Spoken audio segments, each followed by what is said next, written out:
This ain't the way. This ain't the way. The leper heart will see you for what you are. See your disrespect. See your bruises upon my body. I'm Eddie Webb. I'm Chris Spivey. And today we're going to talk about Brink Book 1, Part 1.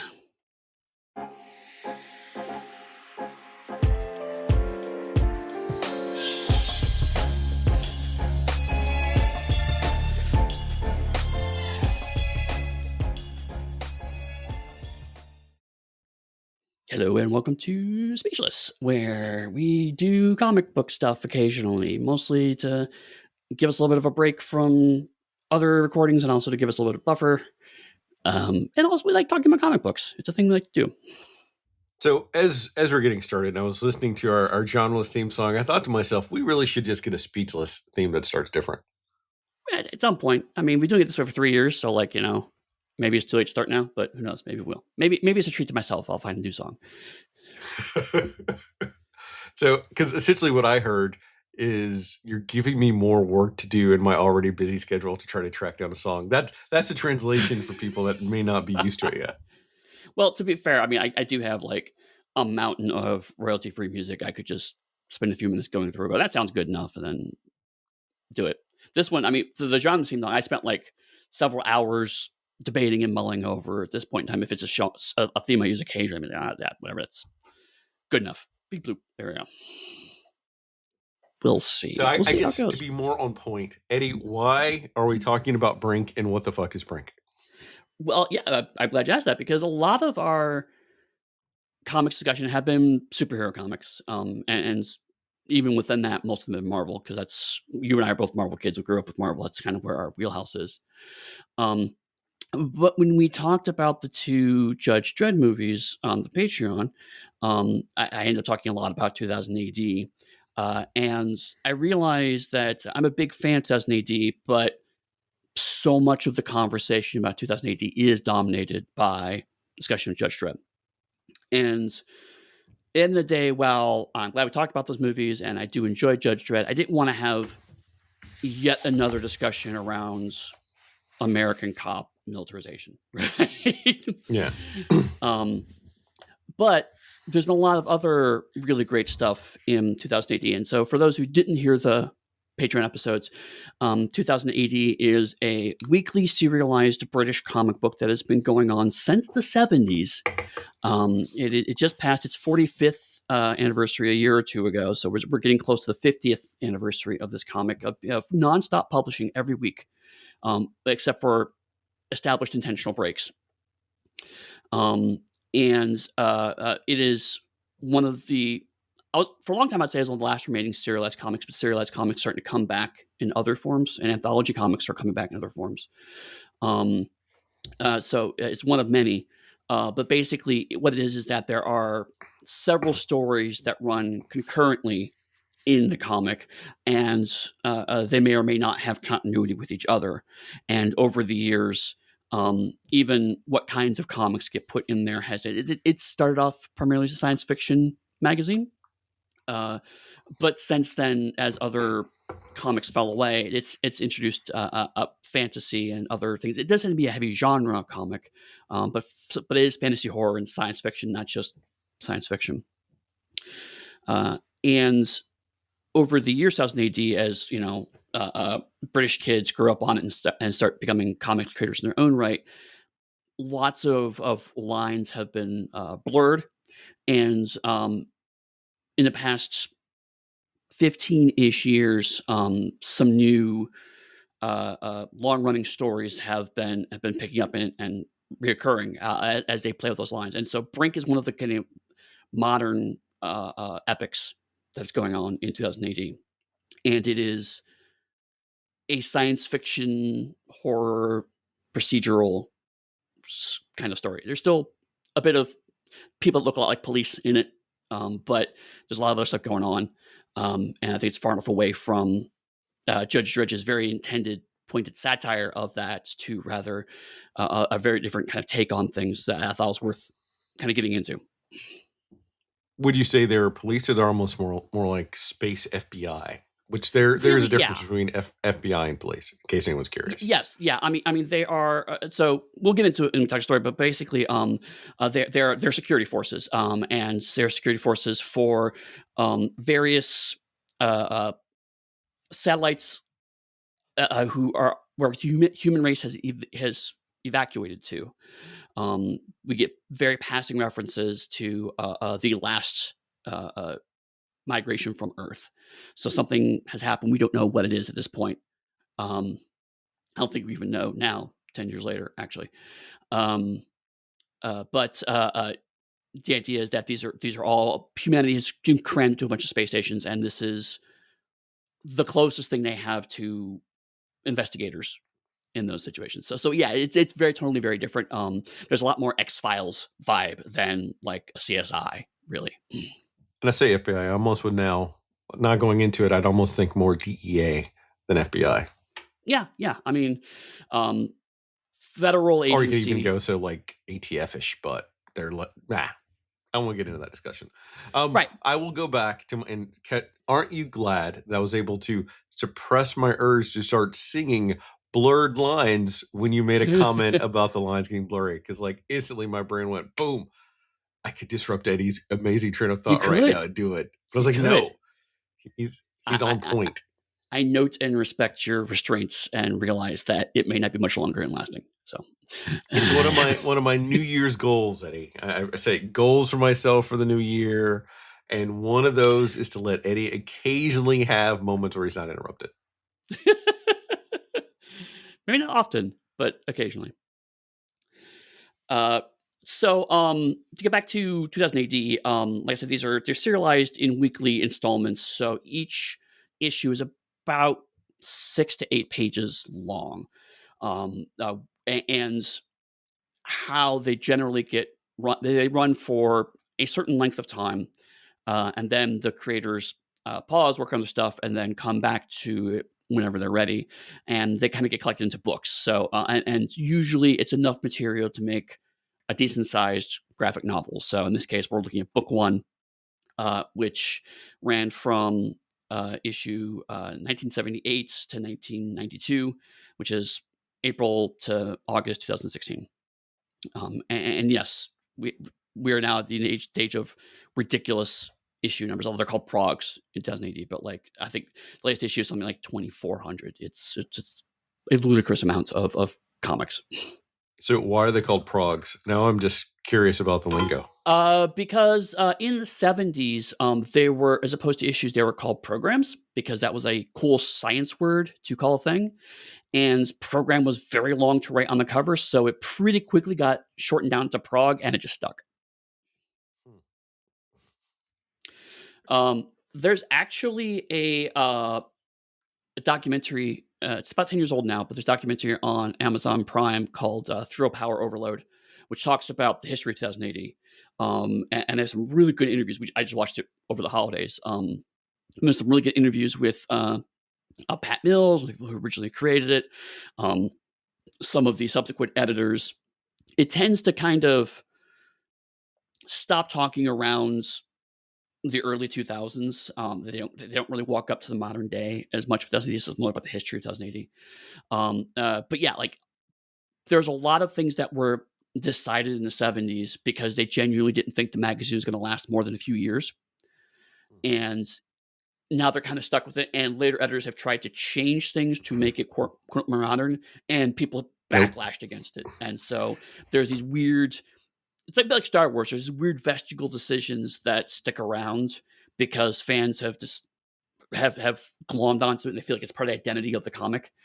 Like for example, they have the comic has an actual editor, an in-character editor called the Mighty Tharg, who is an alien from Beetlejuice, and he manages the comic. And at one point in time, they tried to say, okay, that's a bit silly. Let's kind of take him out.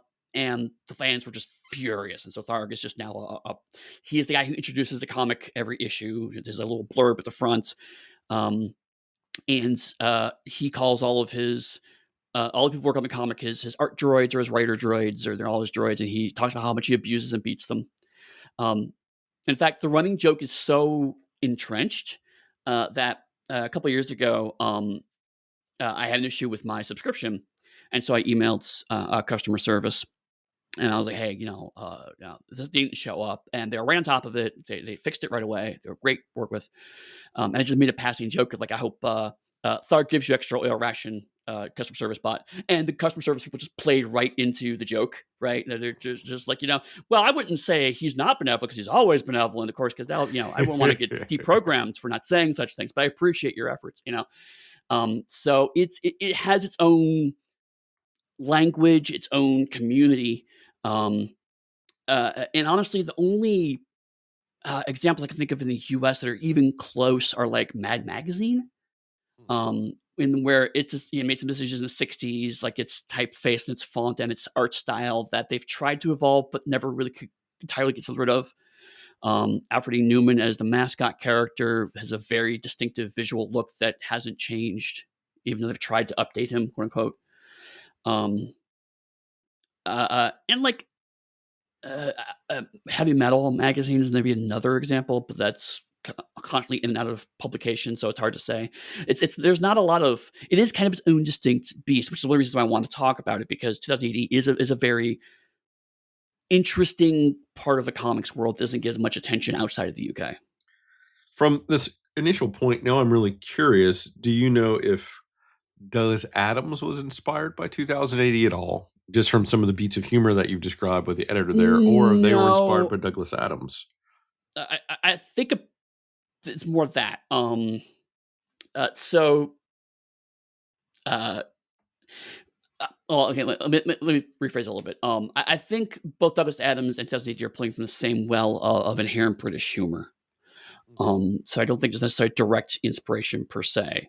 Um, uh, but 2000 AD was an attempt to redo an earlier comic called Action, where everything was modern day stuff, and it was banned after a few issues because it was deemed to be too violent and too disruptive to children because of Mary Whitehouse, our favorite friend from our Doctor Who run, who caused the Tom Baker run to be disrupted so badly. She also fucked up proto 2000 AD.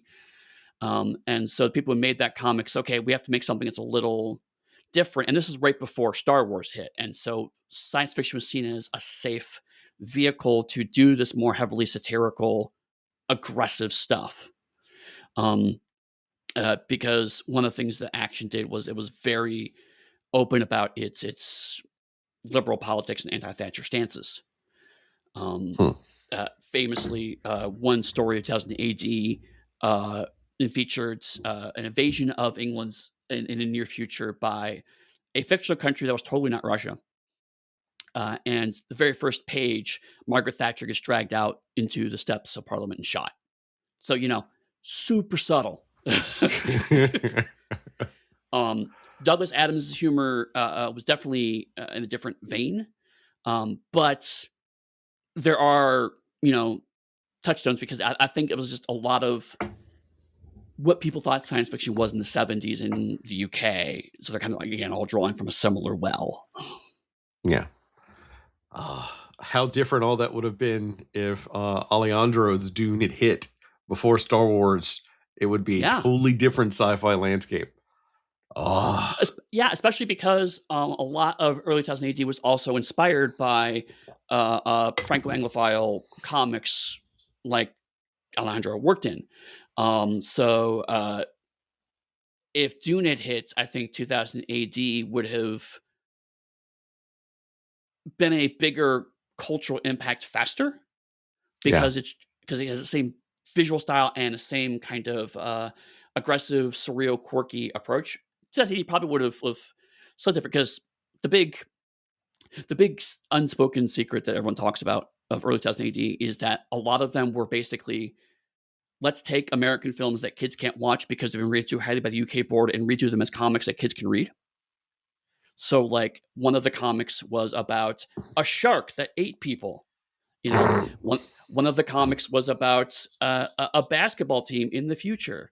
One of the comics was about a guy with one eye who was a cop in New York who didn't follow the rules and shot criminals instead of prosecuting them. It's they're basically clearly doing movie ripoffs. And so if Dune had hit at that early stage, then it would have been, oh, they're doing the same stuff we're doing, which is both, we could draw from this movie and also draw from the same well they're drawing from. And I think it would have been perhaps even a bigger impact, at least in the UK. Outside of the UK, I don't know how it would have hit. I think American science fiction would be very different now. I think it would be closer to the European style of science fiction. Yeah, ever since we've talked about the Dune one, I always keep thinking like how different the sci-fi landscape would have been in its impact and influence and the expectations that people would have had for science fiction. And I think that from what you told me about AD here, since I haven't read it myself yet, would have definitely had more of an impact overall and probably been seeded really deeply into the US by that point in time. Right. Fascinating. But since we didn't go that route, what's again, 2000 AD always has had a kind of a vein of Americanness in it, in the sense of, famously, Judge Dredd is set in a version of the United States, and it's very much a British perspective on American culture. But even then, like, as American media has seeped into the UK more and more, and American comics have come in more and more, not only have a lot of 2080 writers gone on to work in American comics, Alan Moore, Neil Gaiman, Mark Millar, a lot of the big names in American comics started in 2080 or worked in 2080 at one point in time. But some of those writers have since come back after working in the US market, have come back to 2000 AD and bring a certain vibe and aesthetic. One of the most prolific ones is Dan Abnett. He worked 2000 AD, then worked at Marvel for a number of years. Most notably, he was the person who created the new Guardians of the Galaxy makeup that the movie was based on. And Dan still does work for Marvel now and then, but he does a lot of work now for 2000 AD because he finds he likes that market better. But clearly how he structures his stuff, how he approaches his stuff is a bit closer to how American comics are based. And that's something that you see in Brink. It is a very slow burn book, right? This first 100 pages, a slow mystery starts to unravel. We're now in book 7, I think, is about to start soon in the comic. So like one of these books happens about once a year, every 18 months. And as someone who has been following for a few years now, they're just finally getting to the core mystery of it. Like, it's very slow burn. And I can say reading week to week sometimes can be very frustrating as a result of that. This is one of the few 2018 comics that is kind of writing for the trade, quote unquote. But we'll see as we go through that there are still remnants of its serialized nature. Things will get recaps slightly every few pages. You'll see reiteration of information every few pages because it was still a week to week comic. But also because it's not easily done in 20-page chunks like we usually do, I've kind of had to just break this into arbitrary 3 chunks of like, we're going to cover roughly 25, 30 pages each time we talk. Because otherwise, if we did it just 6, 7 pages, we'd be doing this podcast forever. And they'd be like 15-minute podcasts. So we're going to do kind of, and because of the way the modern 2080 works is that they have all of the graphics for each week as different Photoshop layers, so they can take those off when they serialize them, so you don't see obviously where the breaks are. It's not in older comics when they were all drawn in, you could see, oh, there's where each week starts, but this one's a little harder to see. So I kind of made a guess at one point in time of where I think each of these stops, and I think I got one wrong, but whatever. Just read a while and then stop at what seems to be a good stopping point, and we'll go from there. Now I'm reading the digital version. Are you also reading the digital version, or are you reading the physical copy? So, since I had never heard of Brink before, and I was super excited to do a whole new comic book run, I went and I bought Brink, and I had my book, and then I went on vacation, and it was after the holidays, and then last night I was like, shit, we're talking about Brink tomorrow, aren't we? Fuck, where is my comic? And I ran around for 30 minutes. I couldn't find it, so I had to end up getting the digital version like off Amazon. I had to read on my Kindle, which Kindle is the worst comic reading experience you can have. Sometimes it would like give me the close-up scene that I like, but then it would skip a panel. And it's like, fuck, I have to go back. What happened to that other panel that's not there? So in short, I'm reading the digital Amazon version on Kindle, which I would not recommend anyone do because I waited till the last minute and I didn't know where my real copy was. Fair enough. Then I will, like I usually do, I'll probably talk sometimes about page composition, but again, because this is a more serialized comic, there's going to be a lot more panels per page just on average, because they're trying to tell a lot more story. Like very rarely are there one-page splash pages, let alone two-page splash pages in 2000 AD. So there's not going to be as much to kind of talk about in terms of composition. But we'll occasionally go there, and if so, then if I need to, I'll show you a picture. But we'll try to describe it just because that makes for good audio. Do you have any more questions or thoughts before we dive into this? Out of Dan Abnett's work, is Brink in your top 3 go-to picks for it? I didn't say favorite, and I specifically said go-to.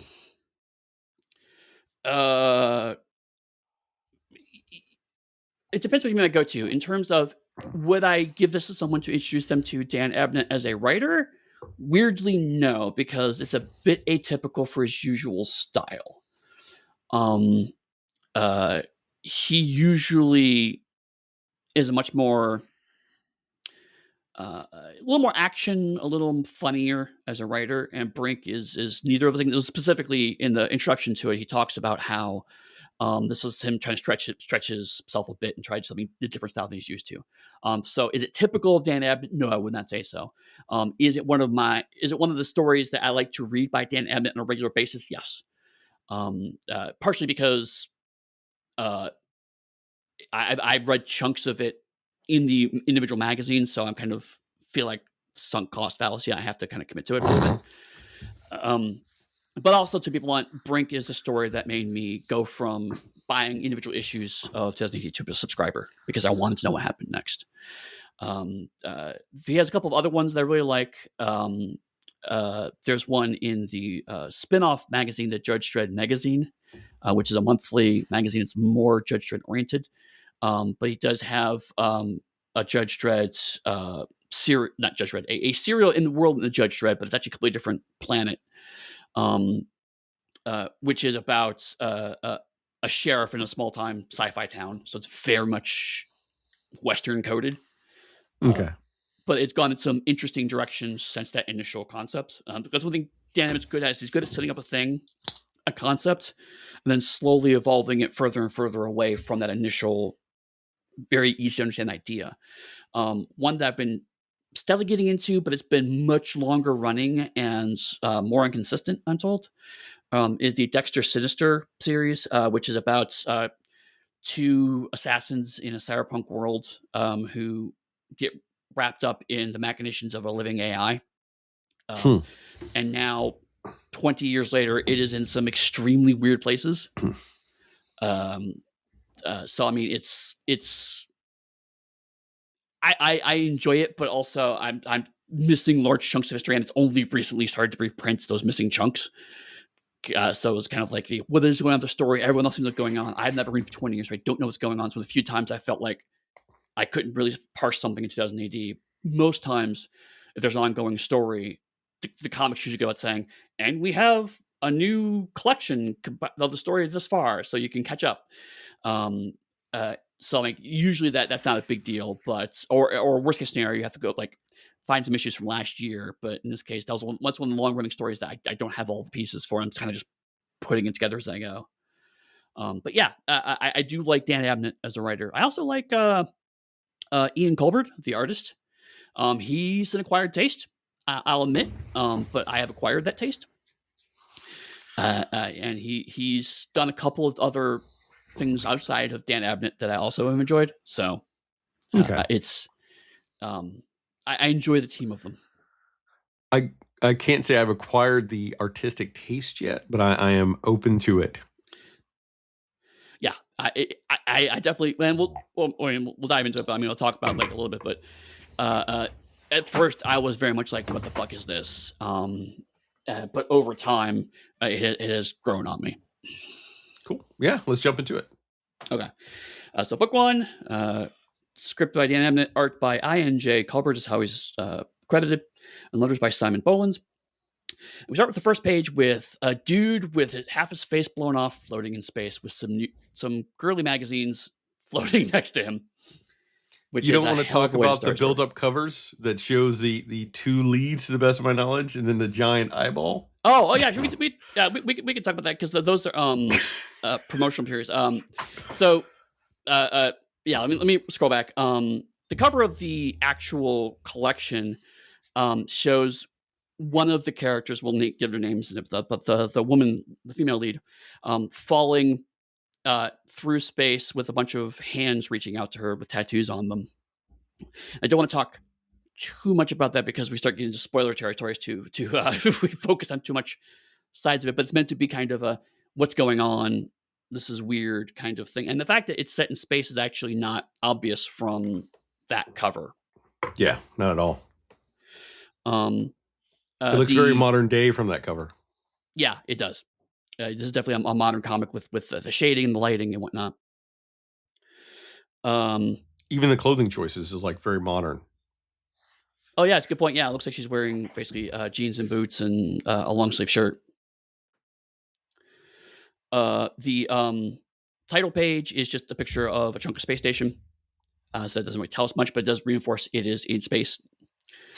And then the introduction by Dan Abnett, which I mentioned, is a 2-page spread, the top half of which is the two leads, Brink and Bridge. I'll explain that in a second. They both have guns, wearing something closer to a uniform, and we see space stars in the background. So it tells you a bit better what the concept of this is this some kind of law enforcement officers in space. And then and these are all in grayscale, by the way. And the last one, which I believe was a cover of one of the progs, is a man staring at a giant eyeball hanging in space.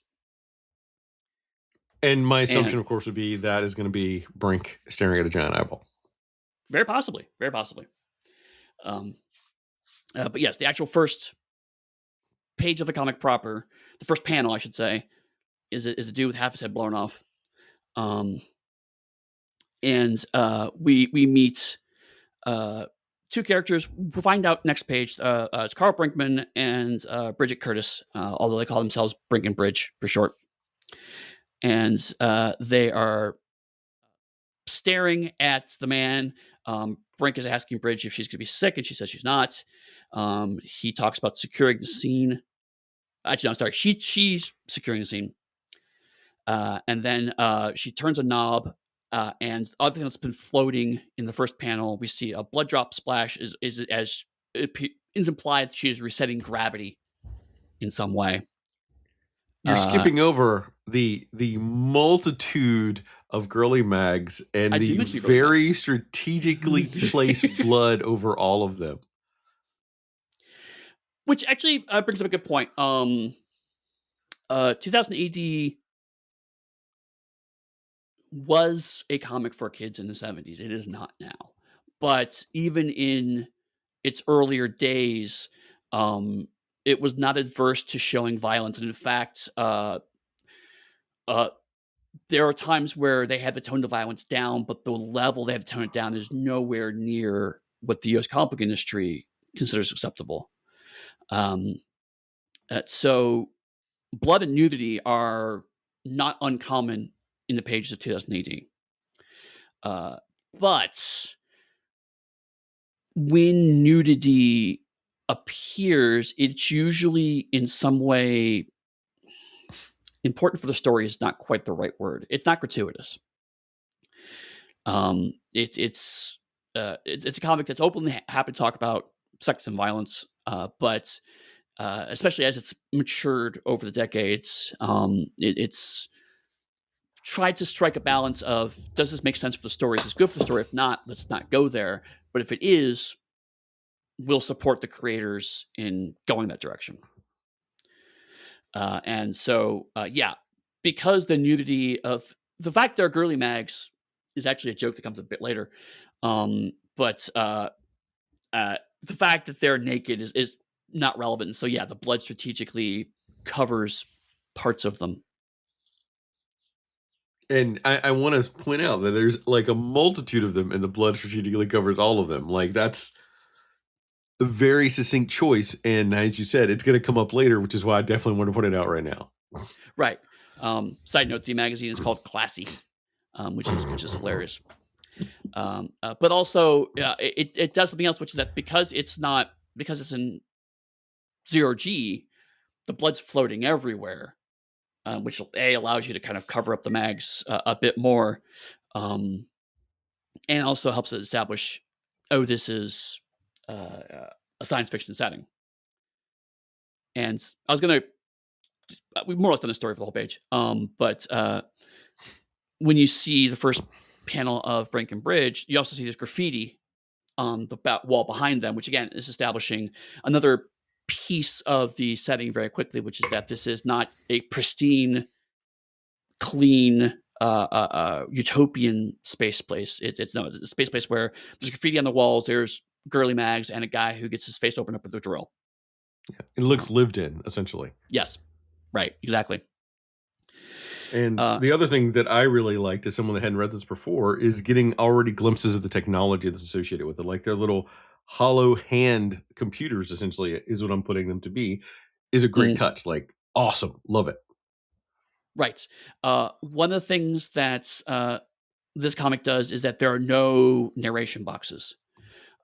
Occasionally, you get little pop outs, like little info boxes where an arrow will point to something and give you information about the thing it's pointing to. Like you said, it mentions the environmental ambigraph setting. It mentions the Tracelet personal data device, um, uh, and uh, you mentioned when they're checking the information on the victim, we get information about the victim, which is a little pop up says Harbin Zan, Inhab 412 loop 345 Odette, call of complaint regarding neighbors logged 0356 hours. Um, and we don't know what all of that means right now, but you're right. It tells you about the technology. It tells you, you're in space. It tells you that we have personal data devices. It tells you that this is someone who has made complaints because while reviewing it, Bridge says, "Oh snap, it's the caller," so implies that they know who the victim is. So yeah, it's one thing I like about Brink is it's very confident in letting you fill in the gaps. It doesn't Yeah. over-explain at all. It arguably occasionally under-explains, but for a mystery and a horror setting, that's not bad to under-explain occasionally. And I made the active choice, and I've only read up to where we're stopping because I want to Good, be able to good. come into each one with no foreknowledge about what's going to happen, and I can make wild assertions and guesses. Right, right. Uh, and at the end of the page, we get an insight into Brink and Bridges' relationship, where Brink asks, "Are we going to feel bad for getting here late?" And she says, "Yes, Brink, forever." And he's like, "Long time, forever." And you can tell that they have a bantery relationship. These people have worked together probably for a while, and they have a kind of camaraderie. I want to state now before we turn the page, he's already asked if she's going to throw up. Eddie, don't tell me, but now my assumption is that she is going to be pregnant because in all comics, if they talk about a woman throwing up or they like show a flash of their stomach, that usually infers they're going to be pregnant relatively soon. Go read any Jessica Jones. Go read any comic book you want at all. It's a thing. I won't confirm or deny that. Mm. I will say that I like Bridge as one of the better written women character in comics. So I'll just put that out there. Okay. Uh, Turn page, and we have a big half page splash where we find Odette Habitat. Sorry, it was completed in 2076 AD. Has a population of 209,000 people, and was occupied in 2077, which is 5 years after the final evacuation of Earth. And again, that's all we hear about that. Just this reference to the final evacuation of Earth. And we see more pop outs where we see the habitat compartment again. So we're recapping kind of where we're at to kind of situate you in like, okay, everything you just saw was in this space station, and here's the room that's happening in. And we were introduced to Carl Brinkman and Bridget Curtis. They're both investigators for the Habitat Security Division. And they were born in different habitats. Carl was born in Zing habitat, and Bridget was born in Salma habitat. And she's about 6 years younger than him. And she also mentions that the victim was on something called Nudge, double script Nudge, which means presumably double prescription Nudge. And then the call out points out that apparently Nudge is high dose selective serotonin reuptake inhibitor antidepressants.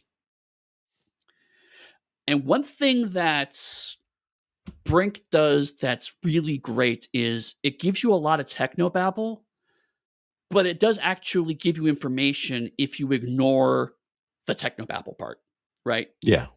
Because all of that, the only word that matters is antidepressants. And antidepressants that were common enough that it has a nickname, which is Nudge. And so I as a reader, I am really enjoying the story, how it's progressing, considering I had no context for it. And even I mentioned that I am open to the art. The image that it's showing of the close up of the habitat with all the little windows tells like an entire story of itself, given we know now the population of the space station. Like that's great visual storytelling in addition to the good storytelling itself. Yeah, I mean, I don't know if you feel the same way, but like for me, I feel like a lot of sci-fi, sometimes I struggle in establishing scope and scale quickly. And page 2, that's very well established. We know how many people live there. Yeah. We know how big the space is, and because we see the windows, you're right. We see that they're probably pretty crammed in there. And we've got an idea of the year time frame, so we know, which then will tell us a general idea of the population of Earth, and we know that there are already multiple habitats because our 2 leads are from different habitats, and that shows a bunch of storytelling there that's building out everything for you. Like I love that. Like, oh. Yeah, but like you said, page 2, and I've gotten more backstory than a 5-page info dump would have probably given me. So this is very elegant storytelling in that regard. And I paid more attention to it than I would a 5-page info dump. Yeah, I completely agree. So a couple of people start to walk towards the room they're in, and so Bridge and Brink shut up and move to either side of the door as 2 people walk in. Then they point guns at them and say, announce themselves as security. And we see that the guns are a .40 SI Glock automatic SDH field issue flat nose rounds, which is a bunch of technobabble. But it does have the .40 caliber, which is not an actual caliber, but it's big, so we're impressed by it. And that it is field issue. So we again still learn about it. So there are 2 things here. One, for the gun, the fact that it's flat nose as a casual reader would make you then think it's probably safe to shoot it inside of a space station, because it may not be piercing. I thought about that, but you're right. Yeah. The other is I love the like druggy surfer casual nature of the 2 dudes coming in, randomly talk about how they're going to dispose of a body. Yeah. Like, hey man, we should do it like this. I don't know. Maybe it is, buddy. Love it. That crap wipe cruz done that. I told him to be chill. Yeah, totally. Yeah, and they also have one's wearing an orange shirt, and one's wearing a blue shirt with kind of chinos. So like, very much a different vibe from the people wearing security outfits. And it's a good contrast to the light grayish blue of the hub itself. Yeah. Distinctive choice. I love it. One thing that Brink does really well is color. Ian, I think, does a really good job of color, but we'll see more of that on the 3rd page, where they capture one of the men coming in, but the other one, the one with the orange shirt, he runs.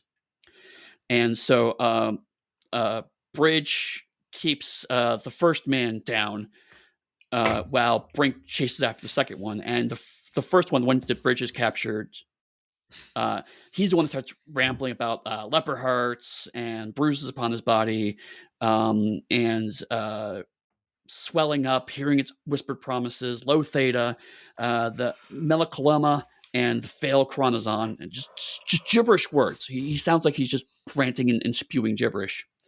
while Bridge is jumping down into the Loop 343 communal gallery, as we are told, and he's running through. But we see that when they're still in the room where the victim was, it's still heavy blues and grays. But when Bridge chases after the other guy, a lot more oranges and reds. So like immediately, just from the color of the panel, you can see which scene you're in, even though they're changing literally panel by panel which scene is which.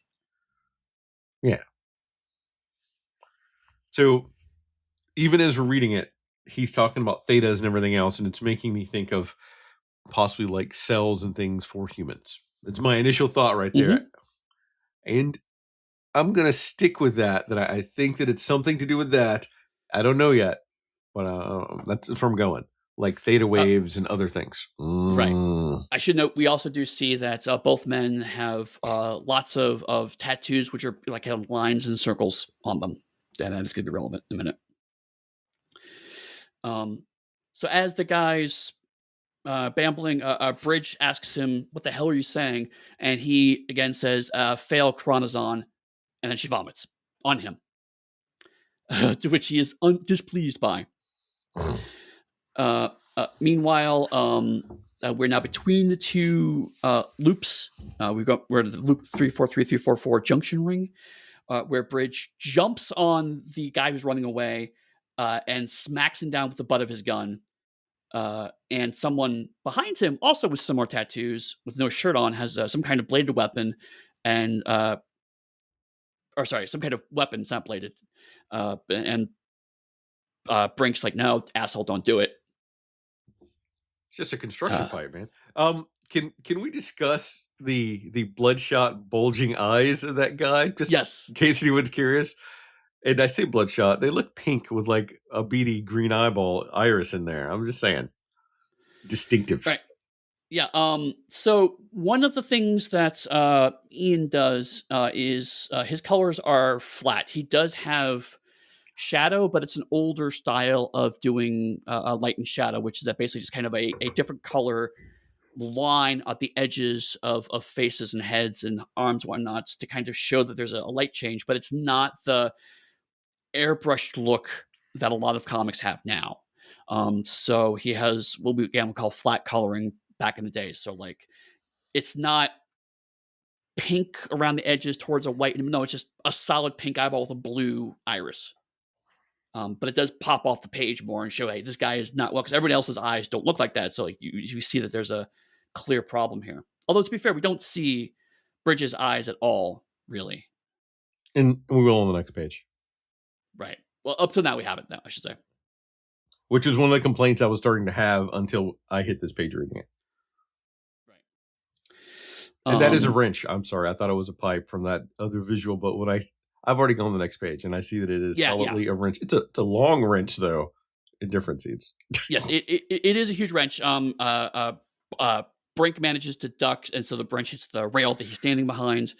But his assailant knocks his gun away. He mutters something, which is probably based on what we saw on a previous page, probably another version of fail Crom Zombies wearing a mask, so it comes across like,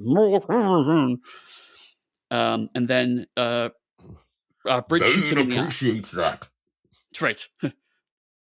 Oh God, I was. Side note: I was watching a documentary in the Batman movies, and they were showing clips of Bane from the third Christian Bale Batman movie, and it's just, God, I hated that so much. Oh God. But yes, Bridge shoots the assailant through the eye, and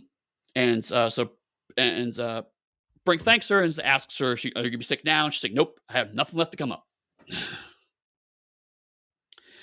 And can we discuss what an amazing shot that Bridge has to be? Because from that angle, she's obviously behind that big beefy Bane wannabe.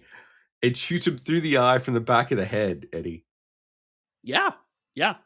She is clearly very good, at least at that. We don't know about their other skills, but she's clearly an excellent shot, and also very level-headed, because she went from vomiting on her suspect to chasing after her partner and shooting your assailant in the back of the head.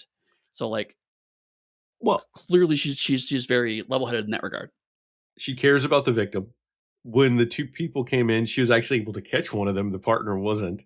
Yeah. Detain him, get information from him in a very quick sense, and then kill the other guy to save her partner. Super skilled. Everyone loves seeing a super skilled character do stuff. I still think she's pregnant. I stand by Okay. that. Okay. The other thing is also this page is the first time we see sound effects on the page. We'll have a wung when the wrench hits the bar, and then the badam when he gets shot. But prior to that, we don't see written sound effects. I don't. I don't think there's many throughout the whole story, if I remember correctly. Like they're pretty rare if they do show up. So it's a change to how these kinds of comics are usually written. Uh, so go again to next page. Oh, there you go. Okay. My tablet was showing only a slice of the page for a second. We now see a half page splash of Odette habitats. We see a bigger version of the same habitat we saw a few pages ago, and we see the same information, which is its population when it was first occupied 5 years after the final excursion of Earth. And this is one of those remnants of the serialization. So So this is right when now, when I next was week. reading it, my question for you, when I was reading, I was like, I wonder if those other ships I'm saying are the other habitats are referencing from the half page spread. That's a possible thing that you could think, yeah, because it's like, oh, hey, there are other habitats we can see in the backgrounds. They're mentioned their habitats. Are they connected? Are they relevant? Which then would add, which if that were true, which I'm not saying it is or isn't, but then that would have almost established like a cap on their level of technology that they could only go so far to build their habitats. Like that's in of itself would be storytelling. And it's as a Hmm. reader, it's putting me up to make expectations and make leaps of logic that could or could not be accurate. Right. And a note, they all do look different. And one thing we didn't mention is that the Odette habitat is owned by Sugar Surf Pharma, which implies that at least this habitat is owned by a corporation, which tells you something else. Like, are Yeah. all these different habitats built by different corporations? Yeah. Like layer, super layered already. And you're having to pay Hmm. attention. So it's like, Right. it's an enjoyable but not casual read. Yes. Right.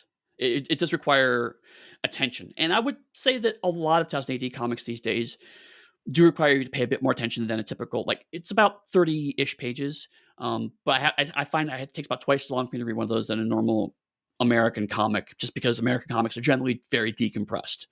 And again, these are pieces that are layered and dense, and there's a lot of they have to do a lot of work in a short page span. It does reward closer reading. It's not like Claremontian narrator level of anything, but it No, is noticeable. right. And so we are back at the Habitat Security Division HQ at the director's office, and they want, well, specifically, Brink wants to follow up, and the director, who is Elaine Vittori, and again, born in another habitat, the Korea's habitat. And she doesn't want to because she's like, we already have a full caseload. You need to be working on all of those. You need to be working on drugs, farm pushing, violent disturbances, and Brink mentioned something about sect, and the director's like, we don't get that here, and Brink disagrees. And also, she mentions Sophia Habitat as some kind of low life mess. Anything else on that page, or Right now, I was at the point where I was a little not concerned. I found it weird that the title of the comic's name is Brink, and we keep referring to Brinkman simply as Brink. right? Like, and I'm assuming there's a specific reason for that that will be told sometime in the story, because otherwise it's too coincidental, and that doesn't work. That doesn't work for me building my narrative of this story based on what it's already done in like 8 pages. That doesn't that Right, nah. right. So without spoiling anything, at this stage, the title kind of implies that Brink is the main character, but nothing about the actual comic gives that indication. It Yeah. is very much Bridge and Brink are a team, and they are given equal weight. So yes, I think what you're feeling is intended by the author, very likely, in that why is it called Brink when clearly Brink is not the hero? I suspect it may have also been a case of there are a lot of male protagonist comic as title of comic in 2000 AD. Judge Dredd is the title of Judge Dredd comic. Slanya was a fantasy comic, and Slanya was the big male character of that. Rogue Trooper is the name of their comic, which is about a rogue trooper, and he's male. So, like, I think that he may have been playing with the common 2000 AD comic naming convention here a bit too. And I know that it's being played with because when someone referenced like where the ships are, they talked about the ships being on the brink. So Right, it's there and it's on the page. It's a Ryan Johnsoning me almost. And so I'm right. waiting for it. Keep that vibe. Keep that Ryan Johnson vibe. There's a reason why I picked this. um. So we go. The next page is a lot of exposition, which, to be fair, is going to be a common trend in this comic. But let me cover what we exposited real quick, which is that the director says that the shooting was justified, um, and that we arrested two co-conspirators. The director feels like there's still gang activity, but Brink and Bridge are arguing that gangs can become sects, and Brink points out the tattoos, and that she mentions the director mentions that all the crews have marks of some kind, and Brink says not like these, and compares them to the fact they're new to this habitat, and and we even see a little call out about the Tracelet personal data device again. And we see now more clearly that they basically are literally bracelets around their wrists that seem to be their functional cell phone personal computers. I love it. I love it so much. It's a Yeah, small and there's thing, just, but it's and there's little details like we see a first of all, because even though this is a exposition page, every panel has a different camera view, more or less, of yeah. the action. And one of those is a top down shot on the director's desk. And we see the surface of the desk has a keyboard kind of putting, because basically it's orange, it's a flat orange color, but then there's something in the shape of a keyboard. Each of those keys is a slightly lighter orange color. Again, never explained. And there's also two lighter page sheet things. So it looks like the surface of her desk is her computer. But again, never explained. It's just through visual storytelling of like, okay, I can deduce that if they can project their tracelets onto different surfaces, that her desk is probably one of the surfaces and it probably acts as her workstation. Yeah. Oh, love it. And also, to contrast the blues earlier, a lot of oranges in this scene. In even one of the rare times where we're not using just flat color, whenever Bridge and Brink are standing next to the director's desk, you do see a bit of an orange shading on their uniforms, and it is much more blended than usual to indicate that they're close to an orange source of light. And even the director is basically bottom lit with a lot of orange lines. It's really good visual storytelling through the arts and use of light. It's also my school colors. I'm just gonna say orange and blue. That's it. Oh, All right. there you go. That's my whole bit for that. There you go. Um, so Brink points out that these are close to sect symbols recorded on a different habitat, Ludmilla habitat, and plays their interview with Bremer, who is the one that Bridge captured. Apparently, his name is actually Jan Bremer, and he seems to be talking normally now. And he's back to his slang, saying Kruz was a crack wipe. He has control issues. Told him to chill, all that stuff. And they mentioned that the victim had registered a number of nuisance complaints about residents. And Bremer points out that living on the brink like this, with no air, no soil, it drives people crazy. And so we see another reference to the brink as a concept, as a place. Mm-hmm. And so Bremer points out, it's like, we're all struggling. We're all dealing with it, and you make the best of it. And Hardin apparently didn't do that. And also, again, the interview scene is in blues, but the surface table of the interview table is a yellow color, and so we see yellow notes of lights under the suspect as he's being interrogated. So well done. Next page is more of the interrogation. Again, lots of heavy blues, a little bit of orange to kind of make sure that the suspect stands out from the two blue cops or security people.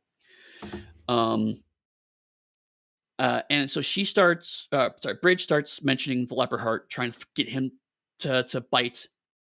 And he's like, I can't tell you. I'm not going to tell you. And so Brink asks what the other things that were said. He's like, I don't remember. And she mentions low theta and melanchoma. And Bremer says that low theta hangs in the sun. Everyone knows that, apparently. And melanchoma is it's brain burn blacked. And he taunts her into saying the other name. And he said, the one you made me spell for you. And she's like, no, I'm not going to do that. And he reiterates that, she puked when she heard the words. The reason why she vomited was because she literally heard those words. And he's been on the station for 8 years, and she asks him if he's sect, and he finds that disrespectful. It just says disrespect. Then I'll move on to the next page. Turns out that they did something called gene typing, and that he's not actually Jan Bremer. He's a match for someone else named Trin Tacker, who is actually a criminal or crim, who was on Ludmilla, which is the same place that they suspect the sect activity is coming from.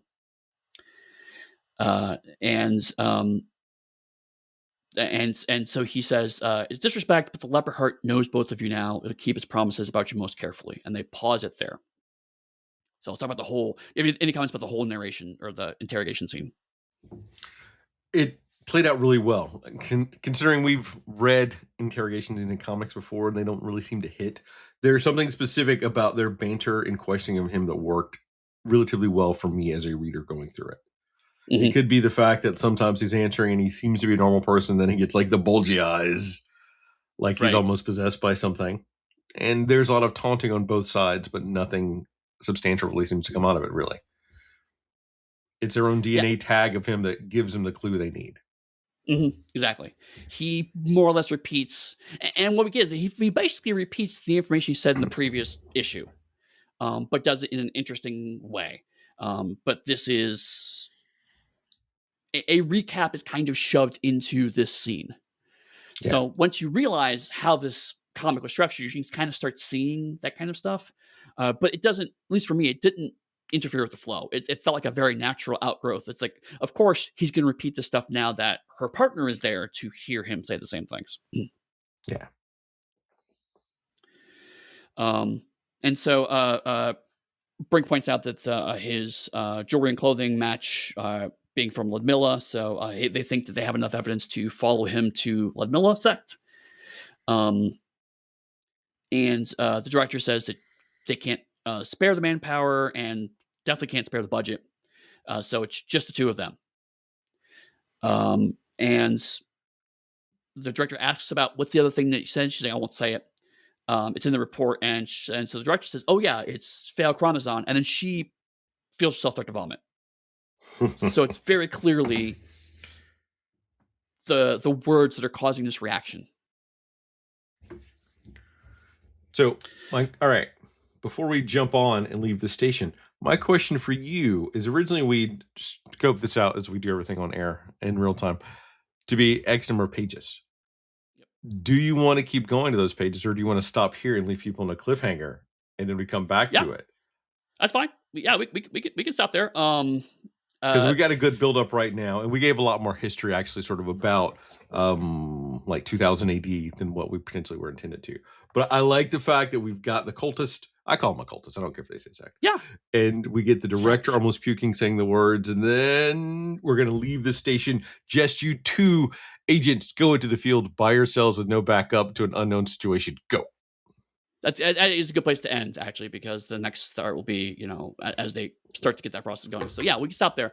Um, One of the flexibilities of this format is that we don't have issues that we have to kind of constrain ourselves to. It's like, no, this is a good place to stop.